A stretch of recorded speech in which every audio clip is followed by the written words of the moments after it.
Ian Trottier here for Discussions of Truth. We are at We Can Act Conference, Salt Lake City, Utah, and I have with me a freedom-fighting warrior that has investigated the voting fraud that is alive and well in the United States of America, folks.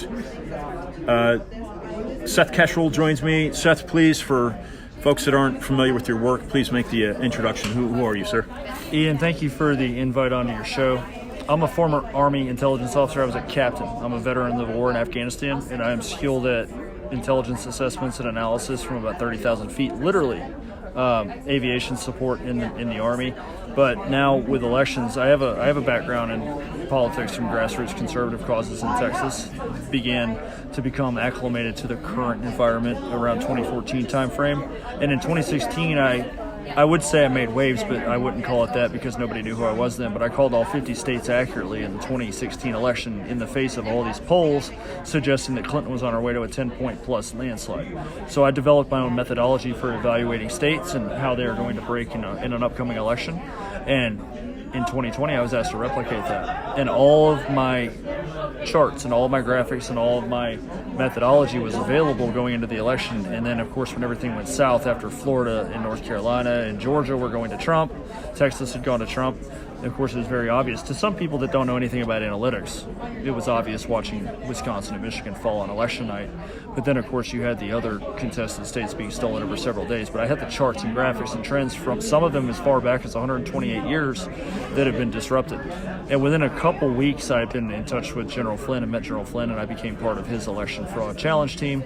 And then it was off to the races. And then this summer, with the audit movement in full force, President Trump noticed my work, and I've been able to get in front of a lot of legislatures and drive a lot of canvassing operations, of course, with the help of many thousands of amazing patriots out there hitting the streets. Seth, your background is Army intelligence. You're talking about the 2014 work that you're doing. How far back does this go? Americans sitting back here, likely comfortable, perhaps they're in their houses with heat or with AC going. How far back does this voting fraud go back and date back in the United States? I kind of had an idea looking at maps that maybe 1988 at the presidential level was the last very clear trending, properly trended election as the left became more and more radical. Then you remember the Democrats were defeated handily in 3 consecutive elections in the 80s. 40-plus states each time for the Republican Party. And then, of course, you have a natural swing back towards the Democrats. So in 92 with Bill Clinton, that could have been an authentic election. But the Clintons are very well known for machining out cities and urban areas to reflect their agenda. So knocking off sheriffs, knocking off county commissioners, knocking off city councils. So that's why, beginning in the early 90s, these urban areas became completely unwinnable infernos for the Republicans. And I would tend to bet that we have a good, depending on the state, a good 3 decades worth of compounding fraud, almost like earwax, where you can see it in a place like California or in Washington where it just metastasizes and then they put in mail-in voting to enshrine that. And you don't have 30-year stretches where states just don't flip to the other party. That's not how our politics have ever worked. There's a document that I've come across, Seth, that dates to 1978. La Roche publication, Anton Chaikin, who's a researcher, and it directly links the Rockefeller Foundation to owning software, voting software, that have manipulated elections, i.e. Venezuela. Now, I've started my show. I've been doing it now for a few years out of Miami. The Cubans and the Venezuelans, many of them in South Florida, are irate because they see the same thing happening in the United States happened in, i.e. Venezuela, and certainly with Fidel Castro regime. What is happening right now, Seth, in your country? These people are saying this is communism. Basically, in a nutshell, the agenda, I would say the Democrat agenda, but it's really a global agenda. You can see that because it's pushed by the rhinos, the Republicans in name only.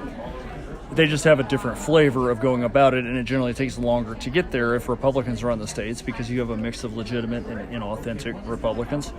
But what's going on is the left agenda or the global agenda is unpalatable to the electorate. They don't want it. They want industry to work for us. They want immigration to work for us. They want normal social values. So at the polls, beginning around 2010 with the Tea Party, they started to resoundingly reject that global agenda. And then you had the rise of conservative populism, which we call America First. This is the Donald Trump movement. This is not really about Trump. He's just the central figure in the story who carried that message with a very large, brash platform. So what's actually going on is the deliberate engineering of not just American elections, but global elections, European elections, to ensure that the global agenda can still be achieved because it is not wanted or voted for. What is the global agenda, and who's running it? Who's behind this? Is this the deep state? Well, that's a loose term for it. I mean, I guess you could say you have a global deep state as well. You have a conglomerate of governments that want to hold power over everyone. You can see the first fruits of that in Europe with the European Union putting all these nations under one government. Well, what's the issue with that? Well, now you can't control your own immigration. If you have debt problems with one nation, well, all the countries that run a good financial house are now going to have debt problems too. You're going to be drawn into the same wars that the other countries are brought into, and this is what these unions do. Well, our union of the 50 states is protected by the Constitution. Our rights are guaranteed in the Constitution. So if you are a global movement seeking to create a global union of government, like the United Nations? Correct, yes. Then you're going to have to whittle down the power of the United States. You're going to have, it's basically a tall, prominent mountain, and you have to grind that down to become more like the rest of the world. So you deprive the individuals of their freedom, and right now we have deprivation of freedom to even assemble thanks to this ridiculous response to this virus. Whittling down your ability to defend yourself. Property rights, that's a big hallmark of socialist, communist, totalitarian governments, is eroding property rights. So you have, that agenda is not popular. You can even look at polls. If you are to believe polls, the ones that are more accurate are about issues. Hey, what do you think about the right to own guns? That's why you see 75% of Americans believe in gun rights. Well, how is it that our elections were 50-50? Well, something's rigged. And I think that you see a rejection of this global socialist agenda at the polls legitimately, so you have to manipulate the polls to be able to reflect the proper outcomes that the global agenda would need. Was this COVID-19 pandemic, some refer to it as a plandemic, event 201, the Wuhan War Games, was this virus, was this coronavirus, was it used as a means to implement this type of invasion that we're seeing, in a sense? Now, I say invasion because retired Brigadier General Robert Spalding joined my show 2 years ago. He says, Ian, the United States has been invaded by a stealth enemy. What is the stealth enemy? Have they used this COVID hoax as a means to implement their plan? And certainly rigging the election is one of those. Perhaps the question is a little too complex, but I think you understand what I'm getting at. Yeah, it was, as far as the origins of the virus, it's kind of funny how all the conspiracy theories that they accused us of holding now become true one at a time, and they kind of confirm that they're true very gently. And it does definitely look like it came from a lab, when of course we were told originally it came from a wet market. Now, is the next thing we're going to find out, is it a deliberately researched bioweapon? Who funded that? I think we know some of the answers. But as far as the introduction of that virus into the United States, last, I think, February, we had our first cases. Well, we had our first confirmed cases. There's a lot of people that think that they were having cases in 2019.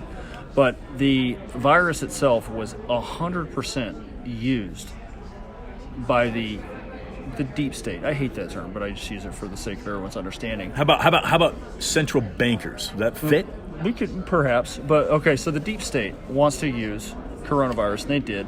And what it did was, so here's this by all of my numbers, all of my registration numbers. If you ever watched my presentation on Pennsylvania, you'll know how ridiculous it is to even conceive of the fact that Donald Trump might have lost Pennsylvania. It's not possible. And the pandemic was used as a precedent to overhaul the election procedures, to go around existing integrity laws, especially in regards to mail balloting. We're going to send everyone on the roll mail ballots. And, well, somehow, miraculously, we got them returned. So you have these huge piles of mail ballots you've never seen before, even in states that have already voted by mail for a long time. Wisconsin's a really good example where they have a category of voter called indefinitely confined voters. So that's somebody that's just too sick, too infirm to get to a poll. And they had 4 times as many indefinitely confined voters on the registration rolls in 2020 as they did in the previous election. And of course, the results in Wisconsin. They pulled the state away at about 3:42 in the morning on election night. And that's just one little microcosm, 10 electoral votes out of the many that were stolen. Seth, it seems like you've done a lot of work in revealing the fraud in Arizona. Perhaps you've been working with Randy Rogers. update listeners here. What's going on in Arizona, and how is it that these results continue to be squashed? It seems that way from my perspective. Seth, correct me if I'm wrong. So the first attitude check on Arizona for people that are kind of underwhelmed by the Senate-sanctioned audit report, you shouldn't be, because there were 5 months that passed between the end of the election and the beginning of the audit for them to manipulate ballots. So for all and we have our own misinformation. We do not have. We had articles coming out that said there were 200,000 ballots missing. Well, first off, do you really think 5 months would go by between the election and the beginning of the audit where they wouldn't make sure that the ballot count matched up and that the Biden tally matched up and the Trump tally matched up and all the other races? Of course they're going to have that right. But even with 5 months to manipulate the physical ballots and to manipulate the cyber portion, the audit report still revealed that both had indeed been manipulated and still showed 70+ thousand votes between Doug Logan and Dr. Shiva's information that should not have been cast, that are illegally cast, signatures that just aren't there, that don't match up, that are duplicated, 250,000 plus mismatch between voting records, and then hundreds of thousands of deleted ballot images, which is a violation of federal election law. So it's very simple. This is not a, hey, which votes do we count? What do we count? What's the score for Biden and Trump? The call is to decertify the election. It's like the election to be struck from the records because it's an invalid election. It was no more of an election than, it's not an election. Yeah, it sounds completely stolen. What is the resolution here? How do we move forward, Seth? We've got a country in turmoil. There's simply no doubt about that. Divided politically. We've got an election that was rigged. How do we? Let's tackle the election integrity here. How do we move forward? How do we clean this system out? What do you think, Seth? It's a two-front war, and a lot of people. There are a lot of people that are extremely impatient, and probably for good cause. So much so that they'll go after frontline people fighting the election fight and call them grifters when the results don't go like they wish. It is not a surprise to me that rhinos in charge of the Arizona legislature would scoff at this, that Ken Bennett would act the way he's acting. It doesn't surprise me that the media comes out and says there's no evidence. Like Joe Biden could come out today and admit that the election was stolen and 30% of the country would never believe him because they're so bought into this agenda. But we have to look backward at 2020. There is no moving on, and I will say that tonight in my presentation. There's no moving on from 2020. But we also do have to prepare for 2022, and to me that's a so what of what do we need to put in place. If you read the end of the Arizona Independent Canvass findings that Liz Harris put out, there are several very good recommendations. Number one is an absolute end to mail ballots. There can be no more mail balloting. I don't care how good a state thinks they have it, like Florida has it. It's not all mail balloting, but they have a lot of it. That needs to go away. Early voting needs to go away. So yes, if we need more precincts and more operations, even if it's funded by government, like that needs to go away. We need to make voting Election Day a national holiday. Look, after all, why is Election Day called Election Day? It's more like Election Month these days. You have states that start voting in September, for goodness sakes, for president. So we have to absolutely clean this stuff up for the future. But as far as the past, if there was any justice in the world, the proper administration would be seated no matter what the time is, no matter how unprecedented that is. But it's just a reality pill. Look, if you expect corrupt courts of man to do the right thing, they've already shown you they're not planning to do the right thing. They threw out, during the interlude between the election and the Biden takeover, they threw out Texas versus Pennsylvania, which was a completely valid case. I've met with Ken Paxton, the Attorney General of Texas, and his team, and they had all their ducks in a row, and they threw it out on procedural grounds. You look at the case in Georgia, the 147,000 ballots in Fulton County that they wanted to inspect, the absentee ballots. Well, that judge sat on the case for many months, only to throw it out on procedural grounds because they're trying to run out the clock. And I can almost guarantee you in Pennsylvania, Michigan, and Wisconsin, they've probably already dotted I's and crossed T's and rigged all the ballot materials that they would need anyway. In Arizona, we need all guns on deck towards, and I mean that metaphorically, by the way, for anybody listening, we need all assets on deck for Pima County. So if we can't scatter all of our seed throughout the 6 or 8 contested states. Like if we have Maricopa already reeling, then send Pima County reeling as well. So Sonny Borelli here, senator from Arizona, state senator from Arizona, he thinks that Brnovich may act at a more opportune time as far as his Senate campaign is concerned towards acting on prosecutions towards the election.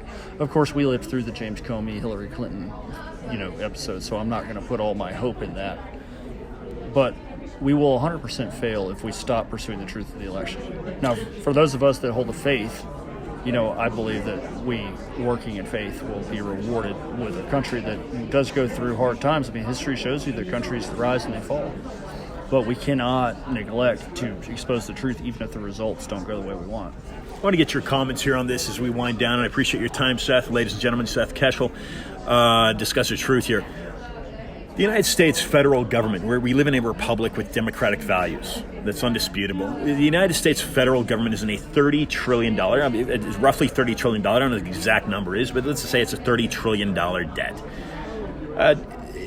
If there are financial strings, so let's just paint this picture, Seth. You got deep state and you follow the money, and if there are financial strings that are manipulating the United States government, and let's just say these are behind what is the Federal Reserve Central Banking Act established by Congress, signed off by Roosevelt in 1913. Is it possible that there are these international interests that you allude to through the League of Nations, through the United Nations, that have their best interests and are using and manipulating America at their expense? Whereas, is it possible that these strings, these European banking strings, I'm just going to lay it out there and get your idea, is it possible that they are deliberately tearing down the United States of America as we know it? Is it possible that we're seeing this come to fruition as we speak? Absolutely. Those global unions that I referred to earlier, they are only successful if they can bring down the top performer. It's just like any business.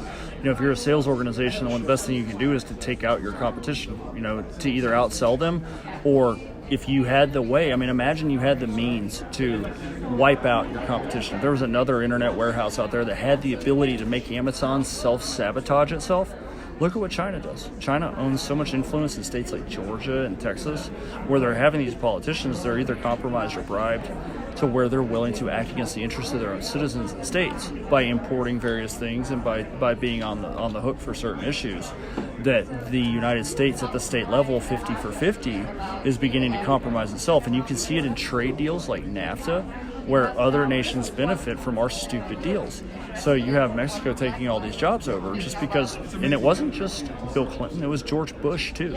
Okay, so Right. Bush created that, Clinton signed it into law, so it was a two-party operation.